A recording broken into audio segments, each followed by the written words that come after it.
அனைவருக்கும் வணக்கம். இப்போ என்டிஏ கூட்டணி சார்பா ஒரு 27 வேட்பாளர் பாஜகவுக்கு வந்துட்டு அறிவிச்சிருக்காங்க. ரொம்ப சந்தோஷம். அதில வந்துட்டு என்னன்னா, எங்களுக்கு வந்துட்டு விருதுநகர் தொகுதி வந்துட்டு பாஜகல வந்துட்டு திரு பாண்டுரங்கன் அவர்களுக்காக வந்துட்டு அறிவிப்பாங்கன்னு சொல்லிட்டு, அ கட்சிக்காரங்களும் சரி, விருதுநகர்ல உள்ள பொதுமக்களும் சரி, சாமானிய மக்களும் சரி, எல்லாருமே வந்துட்டு ஆசைப்பட்டுக்கிட்டு இருந்தாங்க. ஆனா, அது வந்துட்டு பெரிய ஒரு ஏமாற்றம் ஆச்சு. நாங்க ஏன் விருதுநகர் வந்துட்டு மிகவும் வந்துட்டு முக்கியமான தொகுதியா நாங்க ஏன் கருதுனோம்னா, தொடர்ச்சியா வந்துட்டு இந்த விருதுநகர் மக்கள் வந்துட்டு, அவங்க வாக்களிச்ச சின்னத்துல வந்துட்டு, அந்த வாக்கு பெட்டியில வந்துட்டு, தாமரை சின்னத்த வந்து தொடர்ச்சியா ஒரு 3 தேர்தலுக்கு மேலாக வந்து பார்த்துக்கிட்டு இருக்காங்க.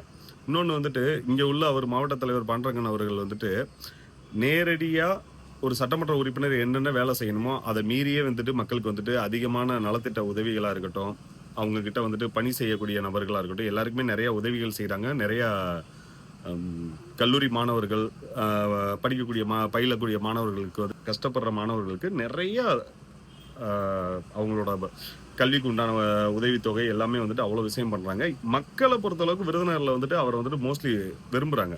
இதுல நாங்க எந்த ஒரு இதுல வந்துட்டு விருதுநகர் ஜெயிக்கக்கூடிய தொகுதி அப்படின்னு நம்ம கேட்கிறோம்னா, 2021ல அன்னைக்கு உள்ள நம்ம கூட்டணியில வந்துட்டு விருதுநகர் வந்து அவருக்கு தான் வழங்கப்பட்டது. 2021ல.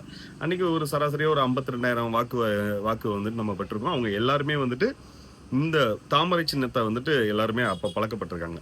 மீண்டும் வந்து எடுத்துக்கிட்டீங்கன்னா, அதே போல வந்துட்டு 2022ல வந்துட்டு உள்ளாட்சி தேர்தல் நடக்கிறப்பயும் வந்துட்டு தனிச்சு தான் நம்ம நின்றிருந்தோம். அந்த சமயத்திலயும் அனைத்து வார்டுகள்லயும் வந்துட்டு நம்ம வந்து தாமரை சின்னத்த வந்துட்டு எல்லா எளிய மக்கள் கண் முன்னேயும் வந்து அத கொண்டு போய் நம்ம நிப்பாட்டியிருக்கோம்.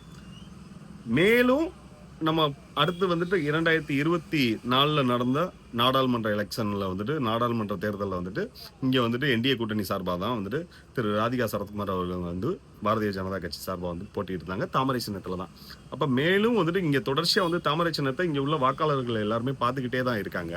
அப்படி இருக்கிறப்ப இந்த முறை குடுத்திருந்தா, இது ரொம்ப சர்வசாதாரணமா ஈஸியா நமக்கு கிடைக்கக்கூடிய ஒரு தொகுதிய, தேவையில்லாம எதன் அடிப்படையில வந்துட்டு அதாவது தலைமைக்கு வந்து நாங்க அறிவுரை சொல்லணுங்கிற அவசியம் கிடையாது. கண்டிப்பா வந்து தலைமை எங்களுக்கு மேல வந்து நெறைய வந்துட்டு ஐடியா வச்சிருப்பீங்க. நெறைய விதத்துல வந்துட்டு அத யோசிச்சிருப்பீங்க.